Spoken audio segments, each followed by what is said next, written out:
Hello, and thank you for joining us on Hello Mayor.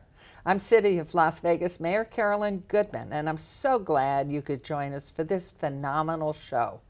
In our last episode, we looked into the history of Las Vegas, and we're going to continue that conversation today.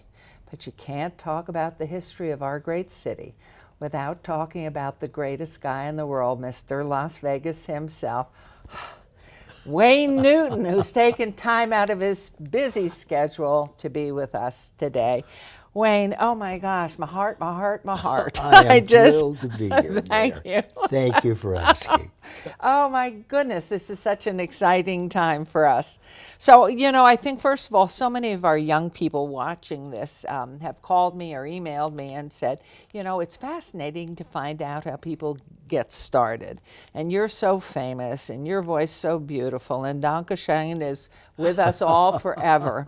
So Thank you. tell us a little bit about yourself. Were you born in Las Vegas? I was not. I was born in Norfolk, Virginia. My dad was in the Navy in 1942. Wow. And I was a sickly child, but I had a local radio show when I was 5 years old before going to school at 6 a.m. in the morning. And I kept getting sicker and sicker. My parents kept taking me to different doctors, and they finally found one with a license. And we are time limited. I love this.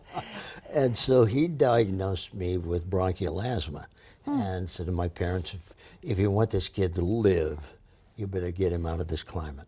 Oh, of course. And so we moved to Phoenix, Arizona, and I had a local television show there while going to school and working at night also from the time I was 8 years old until I was 15. Then I came to Las Vegas because But who discovered, you had a radio show because of your talent or because already you were so talented in singing? Well, what had happened is that people, it started in church, would say, hey, would you play for my Christmas party or come and sing a couple of songs and that kind of thing. Oh. And so that started to get around. And then the guy who owned the radio station said, well, I think you should do, a radio show, 15 minutes every morning. Before going to school. At 8 years of age? Then I was 5. Oh my gosh. That was a good way to keep you busy, though. Yes. All right, so you came here and you were in Las Vegas. At what age was that? 15. What happened is an agent came through Phoenix, saw the television show, and hunted down my parents' number and said, I want that kid to audition in Las Vegas. So my brother and I jumped aboard a Greyhound and came up and auditioned at the Fremont. The guy listened to 2 songs and left the room. And I thought, back to school. And stuck his head back in and he said, if I can get you a work permit, he said, I'll hire you for 2 weeks. So we went back to Phoenix, my brother and I, get a call 2 days later. They got the work permit. And the work permit said, and I'll never forget it, and it was Mike O'Callahan, who was the city manager, I think, at the time. Oh, my heavens, yes. Who later on became governor. Governor, of course. And the work permit said that Wayne Newton can work at the Fremont Hotel. He's just not allowed to be in the place he's working. So I didn't know what that meant, nor cared. Right. So we came back and what they didn't tell us in the rehearsal, or in the when we auditioned, is that the schedule was 6 shows a night, 6 nights a week. Oh my goodness! So was that a lounge act? Because the Fremont was more of a lounge environment. It was no main room there. It was and called. seating, how many about it? So what year are you taking us to? 1959. Oh my goodness. Because you were already on television in 59. I remember seeing you on television at that point. So you were probably, some video was taken of you singing at the Fremont. Right. And so where did you get the famed Dankeschön? Did you write that? Where did you get that? I wish I had written it. When Jackie Gleason gave us our first national break on national television in 1963, Bobby Darin saw that show Oh my and started to hunt around for where we might be performing. And we had opened then at the Copacabana Lounge in New York City. Wow, that's big. Well, it's really not. The main room is downstairs. We were up in the lounge again. That's okay. And Bobby came on opening night, and he said to me after watching the show, he said, I saw you on the Gleason show, and he said, are you recording? And I said, no, sir, I'm not. And he said, well, you are now. I will be producing all of your records from this point forward. Bobby And we'll- Darin. Bobby Darin. Wow. And he said, we'll be in the studio next week. So one of the songs he gave me to record was a song that was meant for him to record and follow Mac the Knife with it. Oh. But he gave it to me because he wanted to make sure that we had a hit record. And that was Wow. Donkey Shane. But you made it the hit. That's so awesome. All right, now take us to that time in Las Vegas. In 53, you said? 59. 59. Boy, am I good on numbers. What was downtown Las Vegas like at that time? Do you recall? Oh, or were very you much pretty much so. watched by mom and dad? You will go to the, to the lounge. You will come back to the room. You go to the lounge. You're back to the room. Well, actually, I would go out and stand on the street corner or walk down to the theater, the Fremont Theater, and talk to the girls who were passing out the tickets. And that's what I would do on my 20-minute breaks. And, Did you feel anything? What was Fremont Street like in 59 and 60? Fremont in 1959, Las Vegas was almost two different cities then. Okay, the Strip was where all the tourists and everybody went. All the locals came downtown Oh my goodness. and hardly ever visited the Strip.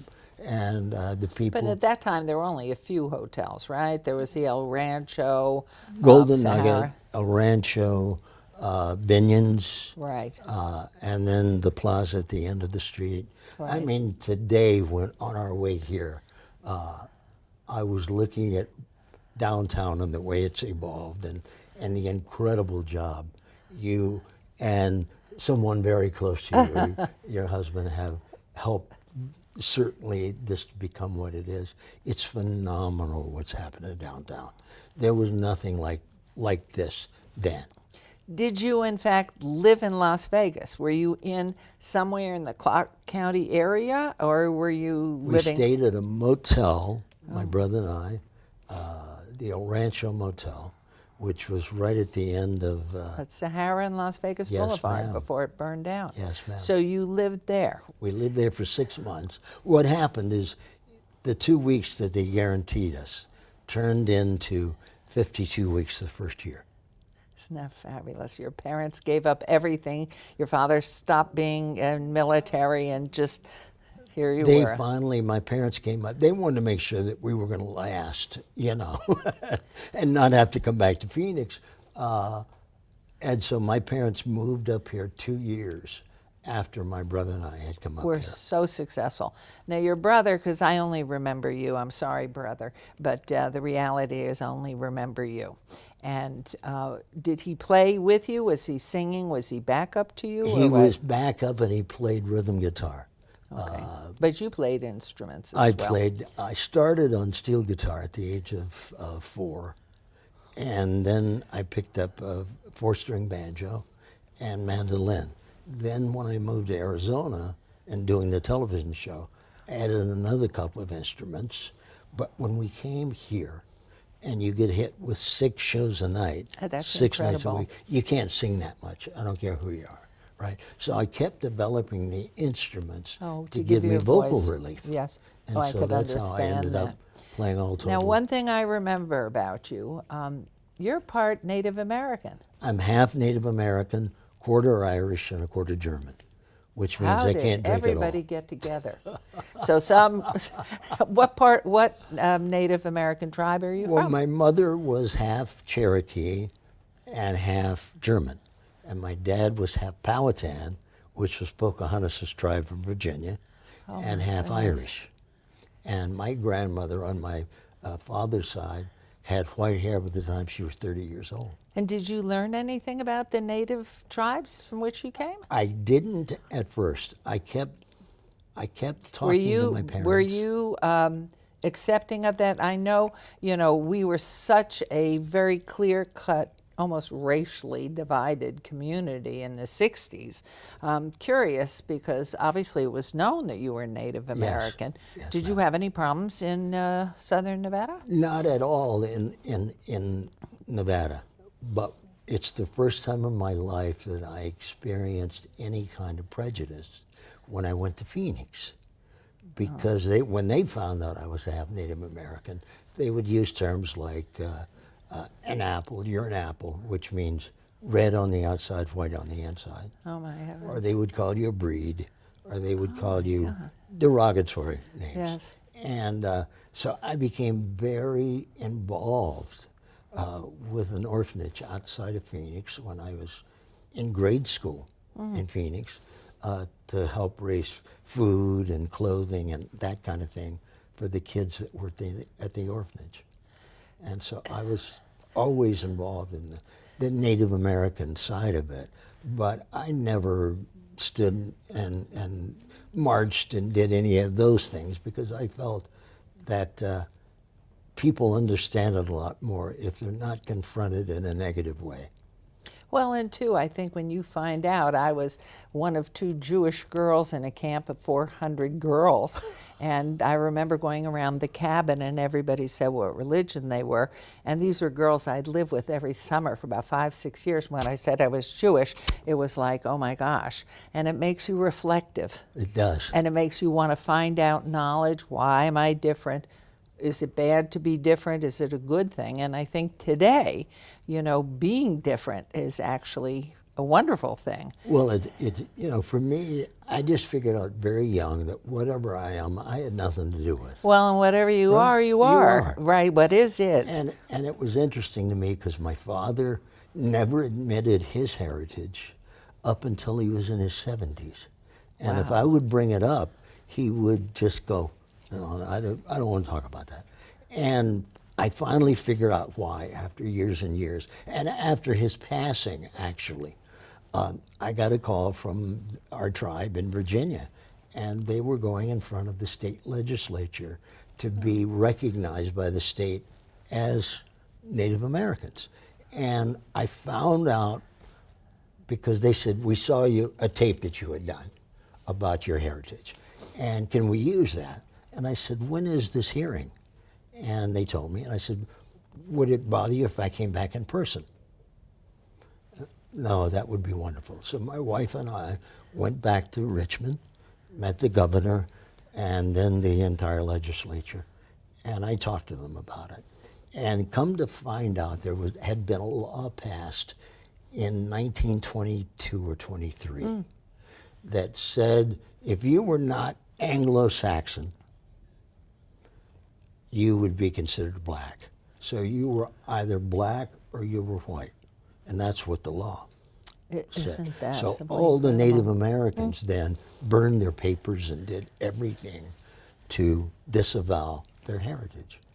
Well, I think it's a beautiful heritage. And, also the fact of what Las Vegas was in those days. I think young people coming in here, and we're at 2.2, 2.3 million, as you know, changed an awful lot since those days.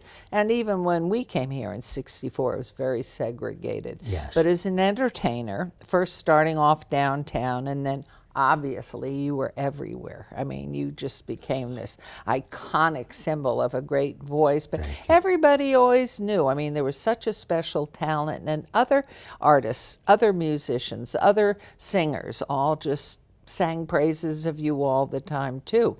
But when did you really come to call Las Vegas home? And where were you, or were you always living somewhere else? Because I know you're a horse aficionado, especially of the Arabian breed. Where did that come from? That wasn't in those days, was it? It was not. I could not afford. My father was an auto mechanic and worked 2 jobs to put 2 kids through school.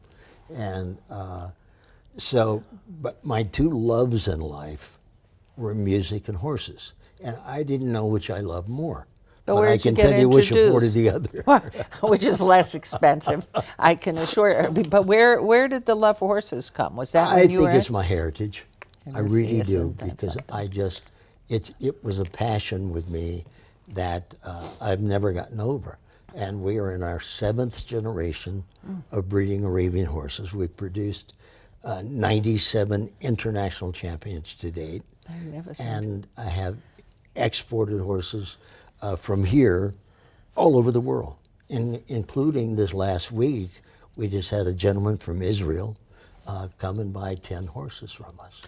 You know, it's incredible to me. Here you are, part Native American, and instead of having an American-bred horse, you pick an Arabian. Now, where was the family always into the Arab horse or not? My family was not interested in horses At at all. all. I traded my bicycle and my parents' movie camera without them knowing it to buy my first horse.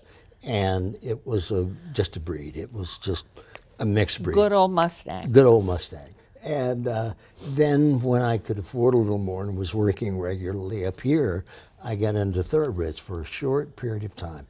But I'm not a spectator by nature. I have to be involved in it. But you are special. And when you're on stage, do you feel you're a different person? You feel differently than you do every single day of your life, moving through things, as to when you're on stage and when you were this youngster of 14, 15 at the Fremont with the mic in front of a crowd. The truth of the matter is, I'm the most comfortable on stage as I am anywhere in my life. See. I think it's because I've done it my whole life. And when we came up here at 15, the community took us in.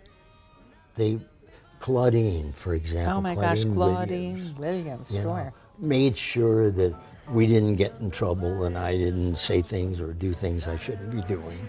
And so the town took us in. When I headlined the first time, my first time headlining at the Flamingo, the old Flamingo. Oh, of course. All right. What year was that? That 1963. Okay. And I had just finished the Fremont, decided I was never going to play more lounges. And my manager talked to the owner of the Flamingo. And I was supposed to open as an opening act for a comic who was opening there. And I said, why don't you tell him that we'll headline the show at the same thing he was paying us to, be a supporting act. And he was so taken aback that he gave us the dates to open, which were in November. And you'll remember in those years, you could shoot a cannon off up and down the strip. Yeah, of course. And never hit anybody in November. Right. You know. And so we opened, and there were bets all going through the whole town about how badly we were going to die there. The locals came out In droves, I'm sure. and saved us. And that was the beginning, really. So Las Who Vegas. was the owner or the manager then? I know in '64 I could pull it up, but I'm having trouble. Well, I think by '64, Kurt Kerkorian might have bought the Flamingo by then. But prior to that, and the name escapes me. Dick somebody was there as an entertainment manager, I think, but I can't pull him up either. But anyway, so tell me, I want to go back because, you know, some of the things downtown and the flavor of downtown. You finished high school down in Phoenix. You didn't go to high school. I quit high school. You quit? I quit 2 weeks before my junior year was up to come up here and open. And you're so articulate. It isn't to talk about not having to finish high school, everybody. Look at this. But of course, well-read and world-traveled and so incredible. So did you feel the whole time that you were working, were you feeling any denial of yourself? I mean, here you are in the heart of old Las Vegas and our vintage Las Vegas in a town that wasn't respected as a metropolitan mecca in those days. What were you feeling? Well, I think the days you're talking about, you couldn't do a television show from this town, you remember? Yes. Because nobody was sponsored because of the image, Right. quote unquote, of Las Vegas. And I was always offended by that because the Las Vegas I knew was loving, supportive. There was no pretense at all. The people Sure, who it's very lived real. here, Very real. it was the total antithesis of what people thought Las Vegas would be like. So And- little Benny Binion, little Jackie Gaughan thrown in there. Yes, I absolutely. mean, all founders of the community in the sense, regardless of the, colorful color that they espoused. That's right.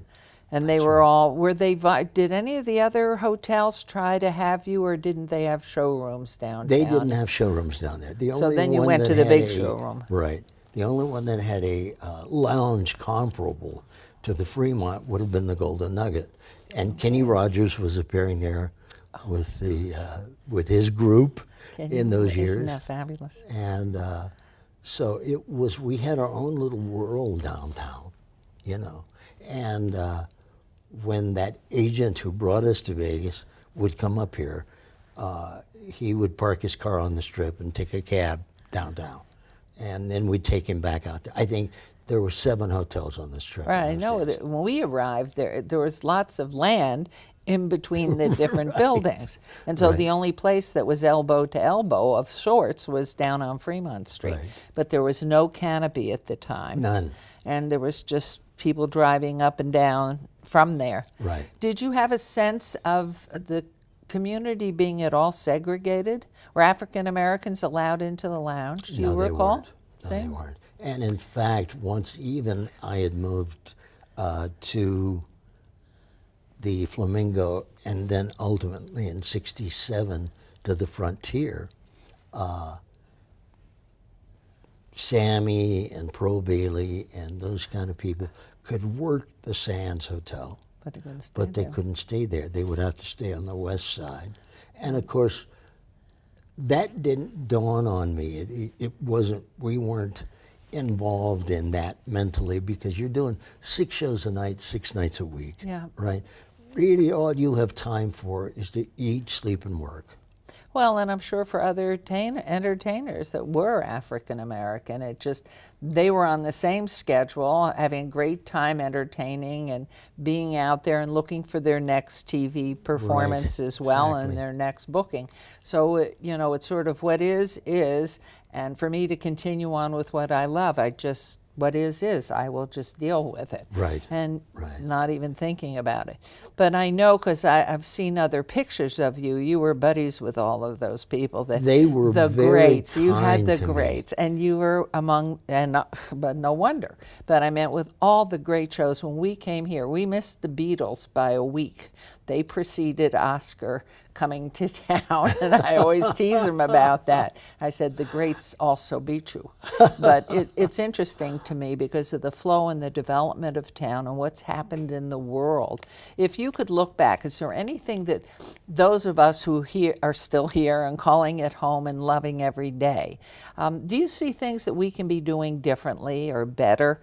I mean, I feel so terrible right now. Obviously, we've had the horrible storms in Houston and Florida throughout, just terrible. And it is, the day today is 16 years of 9/11.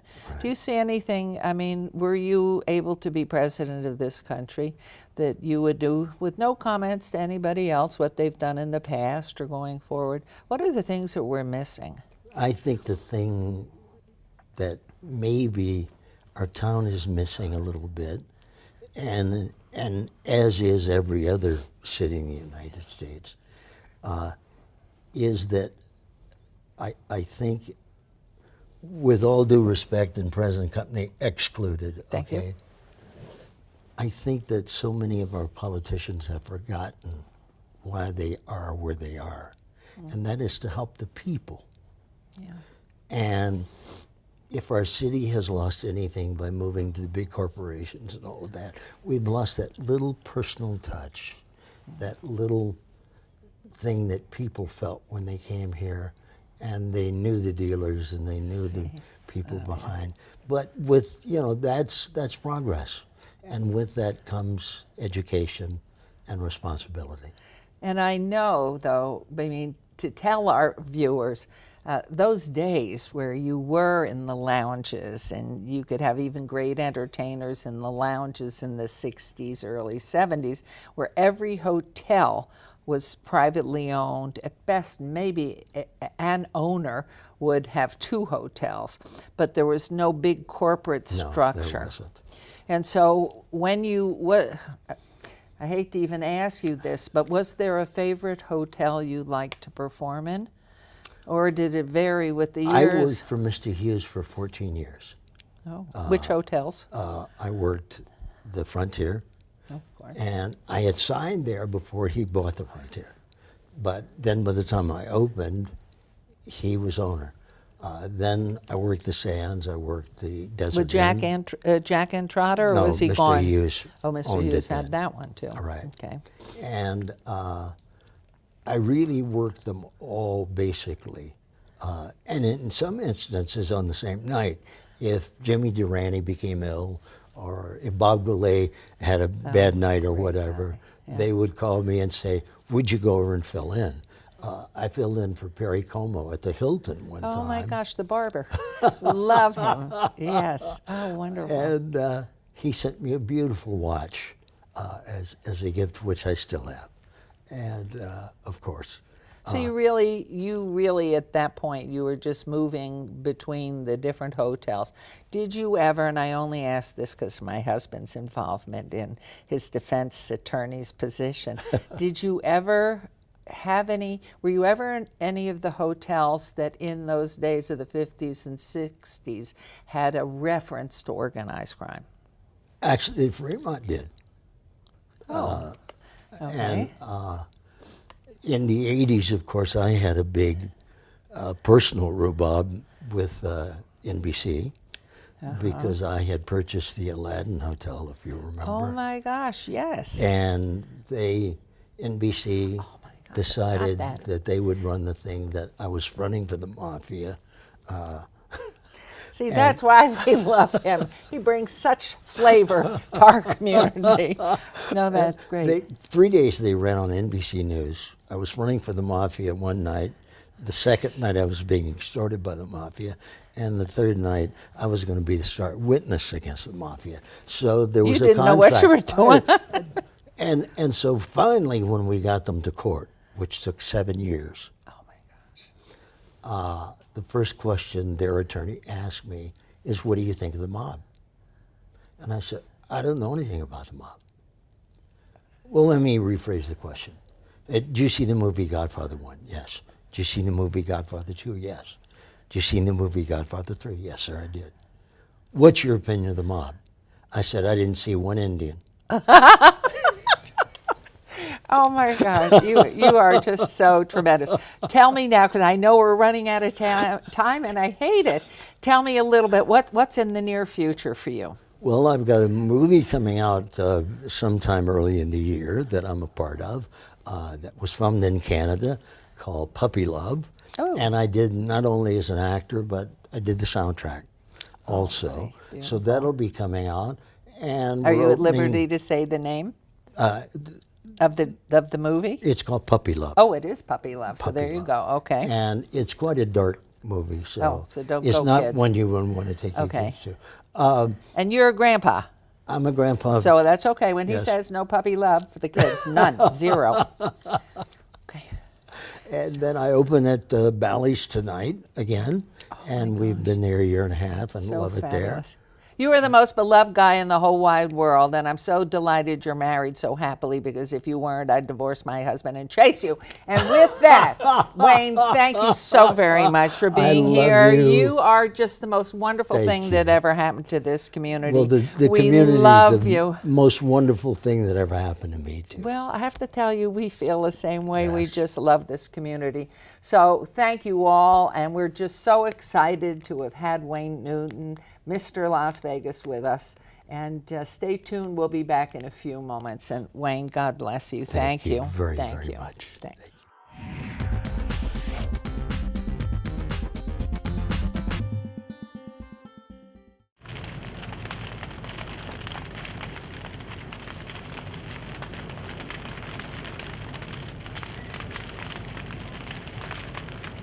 Only you can prevent wildfires.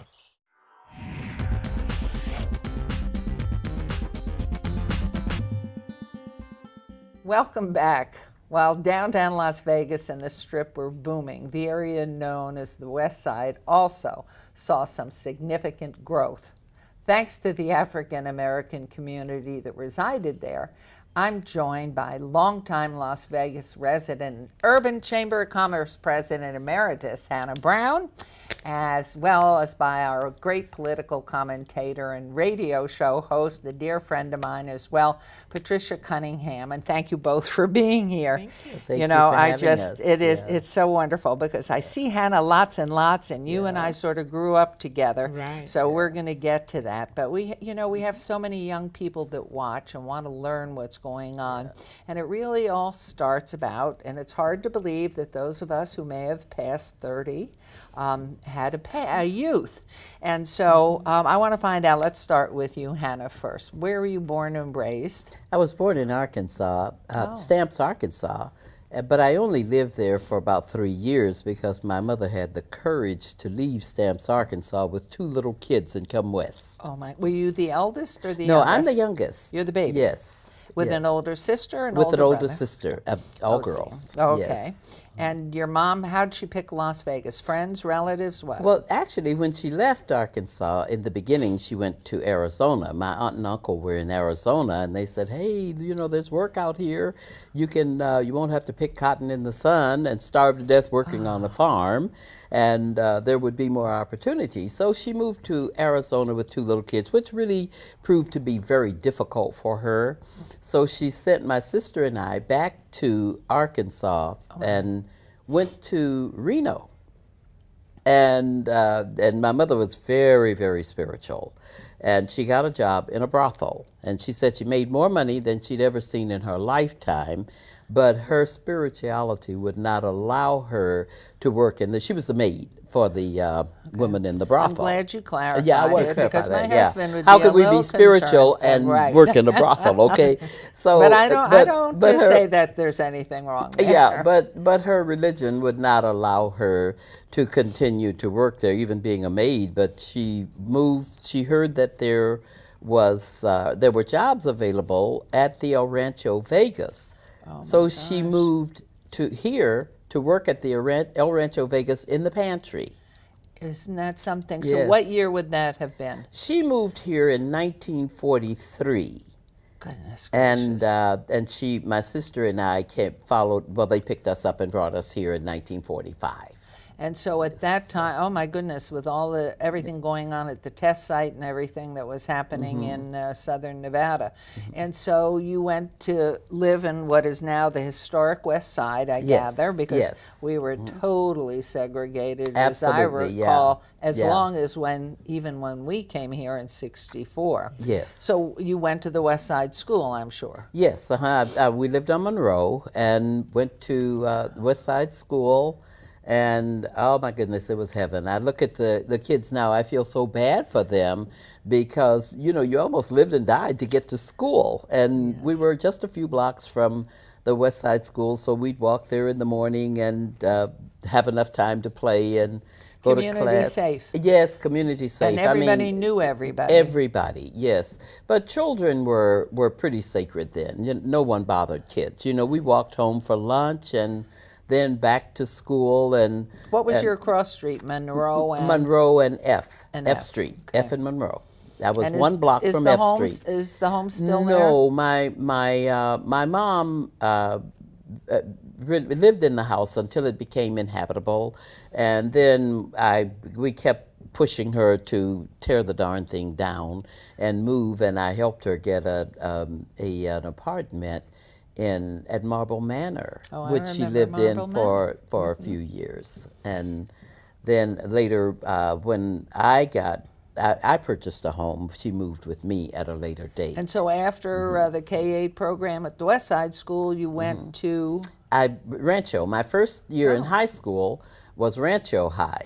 And everybody always asks, well, what was it like transitioning from a segregated school to an integrated school? And I said, well, for me, it was really, really difficult. It took me 3 months to get myself elected as student body secretary. And of course, I was in every club that we had. electrical personality Well, right plus there. I had all these new friends I had to meet, and it was it But was you a only did blast. 1 year then. I only went to Rancho 1 year, and then when they rezoned, it broke my heart because I was going to be this student body officer for my 4 years, of course. And when I went to when they rezoned the district, I was assigned to go to Vegas High. Which is the one we're trying to preserve, the Vegas Highs. I want us to preserve my alma mater, and it was it was different, but it was also fun because all the kids that had parents had money went to Vegas, so you had a little bit more competition. But my sophomore year, I was elected president of the FHA, so we had to keep that trend going somehow. Always a leader, I know you. And if your I- mom kept working until the El Rancho burned down, I guess. Yeah, she worked. No, she only worked at the El Rancho, I think, about 10 years, and then she started. And the good thing, what I was always so proud of, was my mom walked 10 miles to school and back to get a high school diploma at age 20. That was before leaving Arkansas. So I always considered that quite an accomplishment because growing up on the West Side, as you know, most of the people that I grew up with barely had a 5th or 6th grade education. Their Well, parents and I'll did, tell you, there know. wasn't any terrific public transportation available None. either, and I do remember the Yeah. days in the 60s, so Yeah. while you were in school as well. Exactly. And, but what is, I'm a firm believer, as you grow up and you have to go through certain steps, you just do it because there's a goal at the end, and your mom must have been tremendous that she just had you so focused on doing the good thing. So we're going to get back. I'm going to ask you lots of questions because we Okay. want to know about the 50s, but you're a little bit too young for that. But the 60s and the 70s, and Oh, yeah, that- Patricia Cunningham, my gosh, she and I go back to somewhere, we can't even figure it out, the 60s, So long ago, late we don't know. 60s. But we have stayed so young, hasn't yeah. it, Truth? Yeah. But there's Absolutely. just this connection. Yeah. So where were you born and raised? I was born in Santa Monica, in California. Oh, beautiful. Yeah, we grew up in the Mar Vista area. It's where the marina is today. And there were 9 of us in the family. My parents had all 9 of us there, raised us there. Wait, we're time Catholic out. here, Where were you in the, In the birth order, 3rd. you were third. Were I you the was third. first girl? No, the first 2 were girls. There's 5 girls, 4 boys. I was the 3rd daughter, And how much did you have to help with all the little people? as much as the first 2 girls. So we had quite a lot of responsibility. Okay. Simple as So that. mom and dad did what? My Besides having a wonderful family of 9. My mother was a stay-at-home mom, so she didn't work. see. My father was a scout, athletic trainer, coach.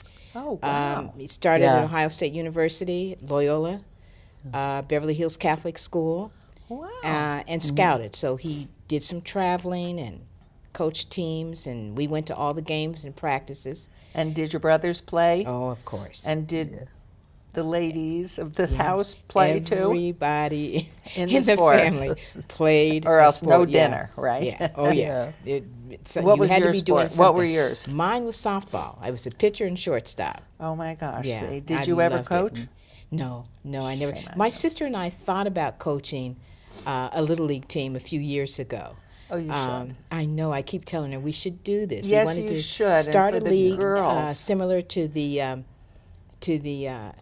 old Negro League, and name them after some of those old teams, like the Dayton Marcos and Kansas City Royals. Oh my and gosh! Now so we here thought is an about that. encyclopedia of information. Yeah. And I bet with the dad who went through the life that he went through, you have to know. I remember every player on the Yankees and the Dodgers. I'm not so sure about the Giants. Back in the 50s, I saw Don Larson's perfect game. I did see Jackie Robinson, Roy Campanella catch.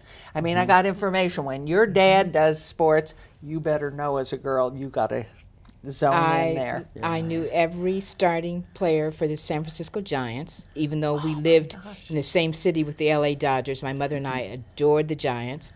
I knew the starting lineup. I even knew who was in what place in the batting order. I loved baseball, and it changed over the years. You know, it was when it was American League and National League, I knew that sport inside and out. Then that when it grew, it got larger. I just kind of lost interest. I couldn't keep up with the teams.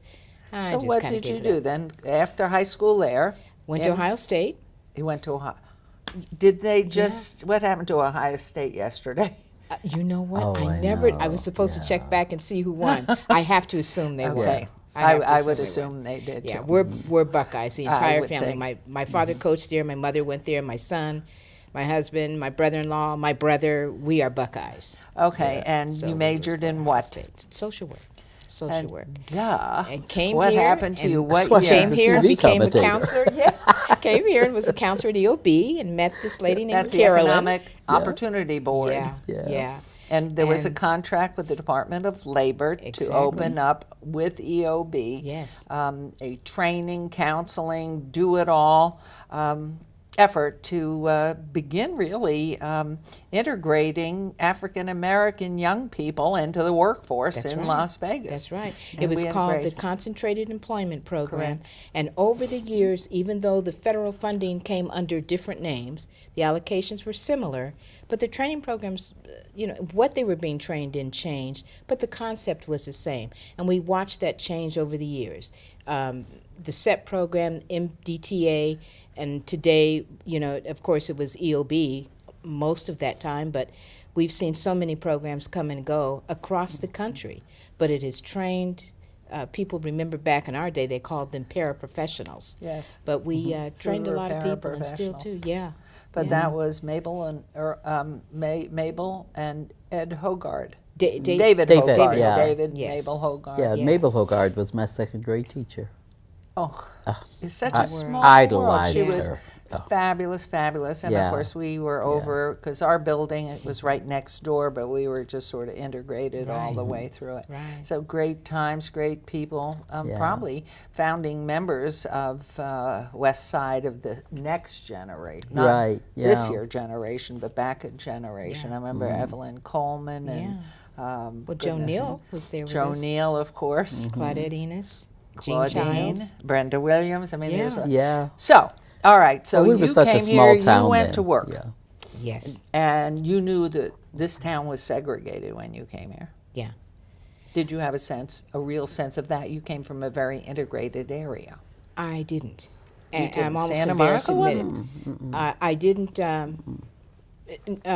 It was integrated. It Right. was integrated. But Las There Vegas were wasn't. yes, but Las Vegas was not. But I didn't have a real sense of it. Charles Keller had just built a new home and sold his home to my dad. It was in Bonanza Village. It wasn't quite the west side, not quite as far as Twin Lakes. It was a very different area. We had only been here maybe 2 months. And I remember someone threw a rock through the dining room window. And there was a note Give on me a it, year. 1962. 62. 62. That's when you came. Yes. Okay, and what Yeah. did the note say? I hate to ask you. Oh, it was. Not it was, good. You know what? They never told us what was on that note. Oh, your Probably parents- wasn't My parents never- complimentary, huh? Yeah, I'm sure it I'm was. not sure. I'm They sure it never wasn't told us what welcome was to on Las that. Vegas. Yeah. Absolutely. Absolutely. But I have to tell you, I knew her. I remember when her parents brought their family here, and we were all kind of just in awe because their family was a family. And, it wasn't something that we were all so used to because, of course, my mom was divorced by then. And, and everybody in the community knew that Mr. Cunningham was very, very protective of his family and was truly that a beautiful? hope to die family man. Oh, yeah. And I've shared this with her so many times, but even today, I have that memory of them and their family. And we used to drive by and look at their home, and it was just kind of a neat thing for us. That role model for anybody. I mean, Yeah. you see Oh, so yeah. many families, and not casting anything on anybody, but to have a Yeah. family of 9 and and held together, and all the children, I'm sure, have done as well as you've done, hopefully, that have moved on through life with a mother who's able to stay home and raise the children, and then a father who obviously was inspirational too. I mean, it's just wonderful. So you walked into something that obviously you, Hannah, already knew as you were getting older. As you were a teenager, what were you aware of? What was going on in Las Vegas, down at Las Vegas High and in the core of downtown? What was your sense of what clubs, things like that? Well, you really didn't get, there were clubs on the west side, but, being a kid, you're not involved Right. in anything. And of course, I didn't have permission to go any place but to church and to work and to school. So, my scope was kind of limited. But you really didn't think a lot about downtown because Well, how about, you for knew instance, what's on the monitor now, the swimming pool? Right. Were you, that was all there at It that was all time? there, and I took swimming lessons at the Jefferson Pool when I was a little girl. I think it was a quarter, but I always had my little babysitting job, so I had my quarter. But when I was going to Vegas High, there were only 3 places that you could have lunch if you were black, and one was In high school? Oh yeah, in high school.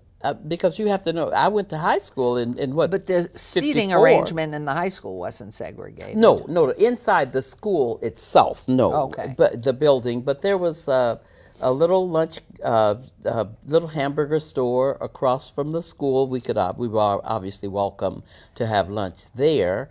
Or there was what was called a circus room, a little hot dog place downtown, and we were welcome to have lunch there. Or we could eat at Woolworth, but you couldn't sit at the counter. There were standing tables that we could purchase our food and stand and eat at the standing all tables. students or only? All black students. And how was that just passed on word of mouth, or was there a sign that said you may not sit down, or But something? you know what, Mayor? Oh my you God.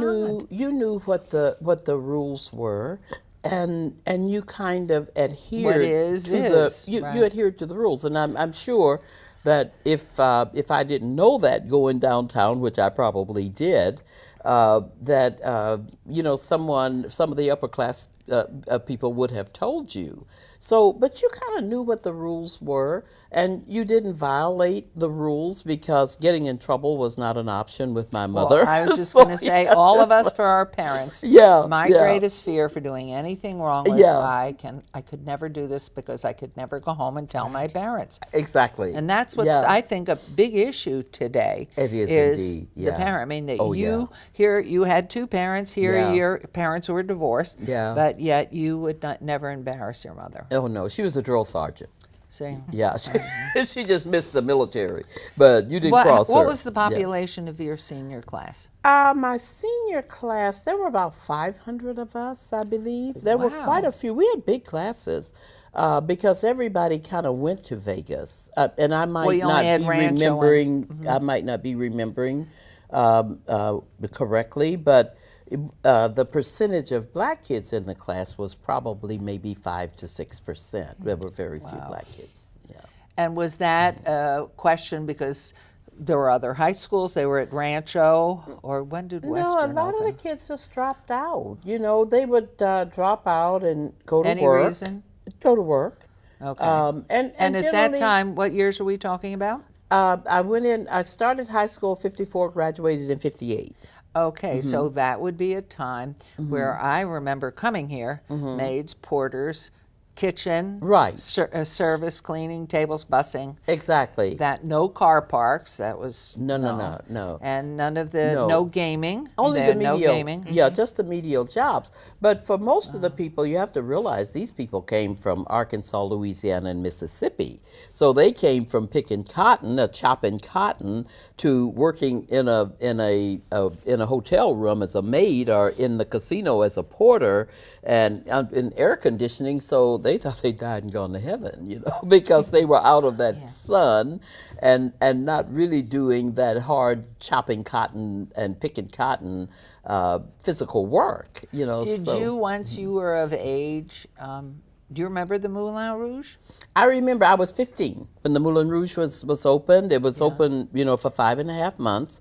And one of the ladies at my church took 3 of us kids to the Moulin Rouge. Her son was in my class. I was one of the kids, and another girl to the Moulin Rouge show. I actually saw that show.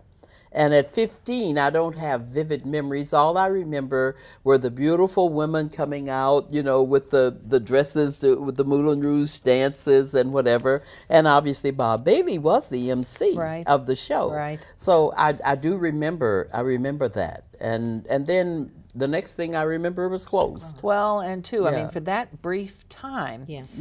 it was so well attended. It was Yeah. well attended by everybody, not restricted, no whites. Exactly. But it was just a popular place, especially for entertainers who Yeah. finished a gig out on the Strip would Right. come to the Moulin Rouge. Right. Do you have Be- any sense why it because failed? In the past, they would all come to the West Side after they Right. finished, because if Right. they wanted to socialize, they came and socialized with us. Right.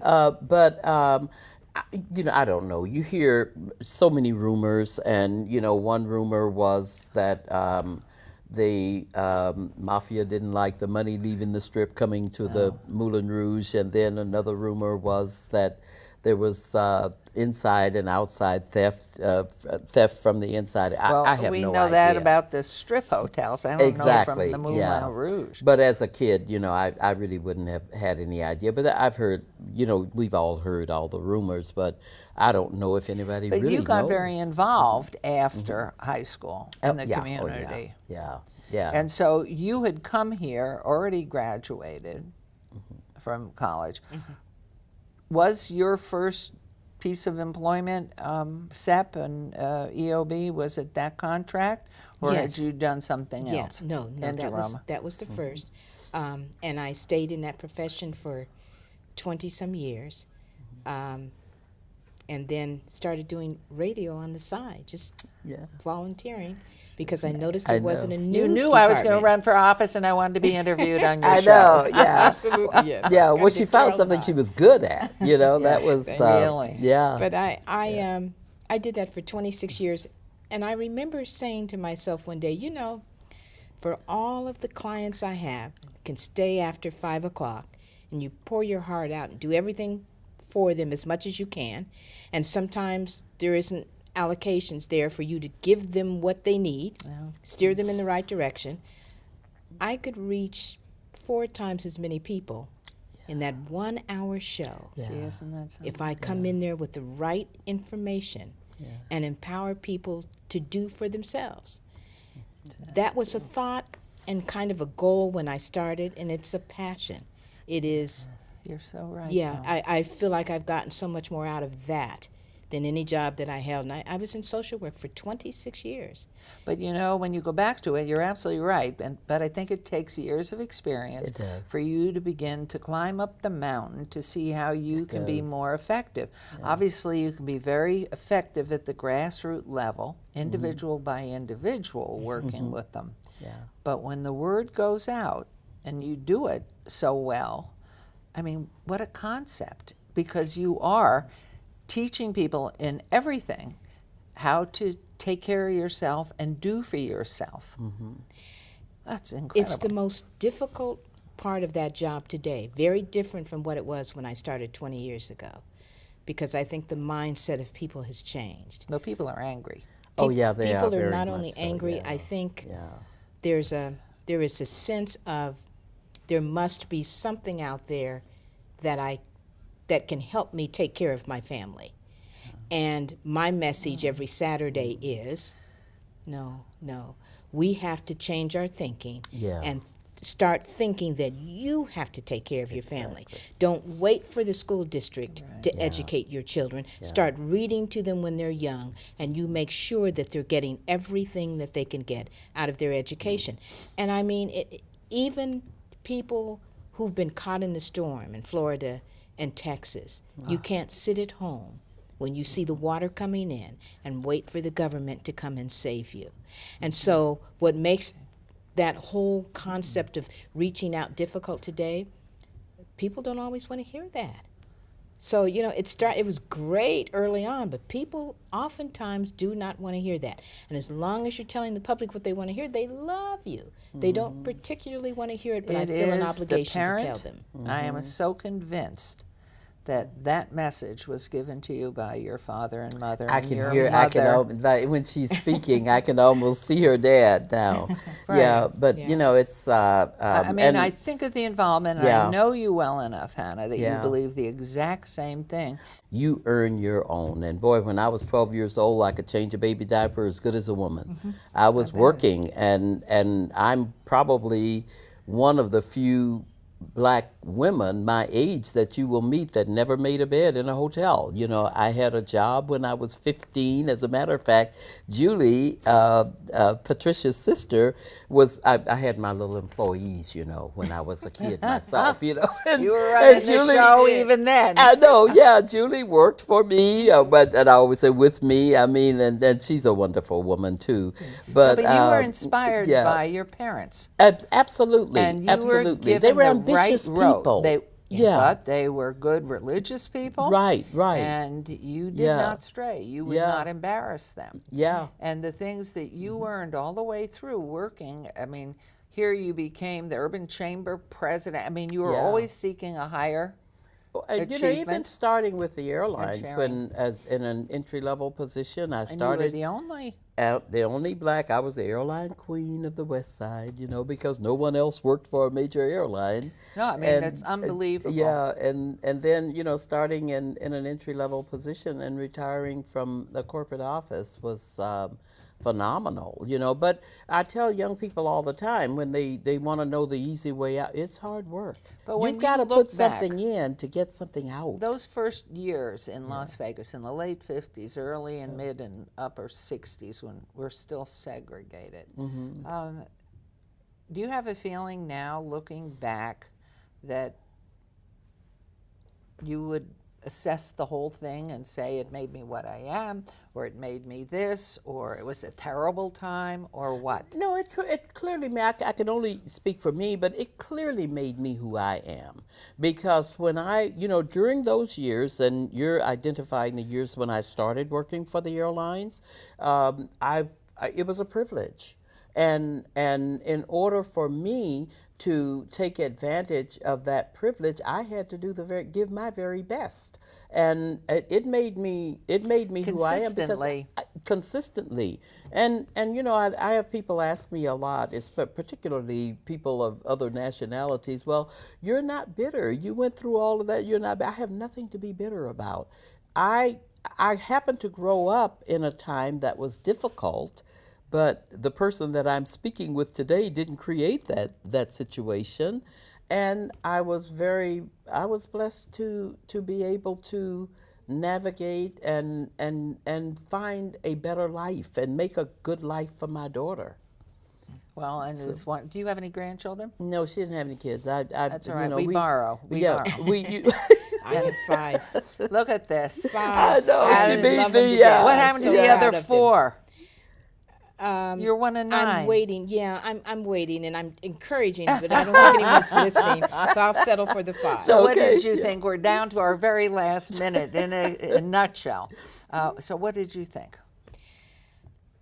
That I might have done it a little differently had I been the parent raising a child in the 50s, black children who had no idea the level of racism in this country.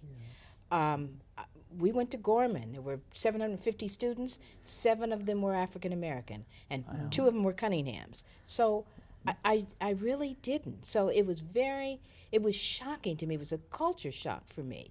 And I have been trying to learn ever since then, because the last thing I would ever want is for my people to think I've turned my back on them because I felt we came from privilege. That was not the case, and that's why I work so hard to try to help this. Both do so phenomenally, but I hear your parents.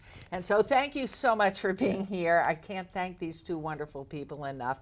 And thank you at home for watching. We'll see you next time for another episode of Hello, Mayor. And have a great day, everybody. And be sure to tune us back in next time. Thank you both. Just love you. You're the Well, best. thank you.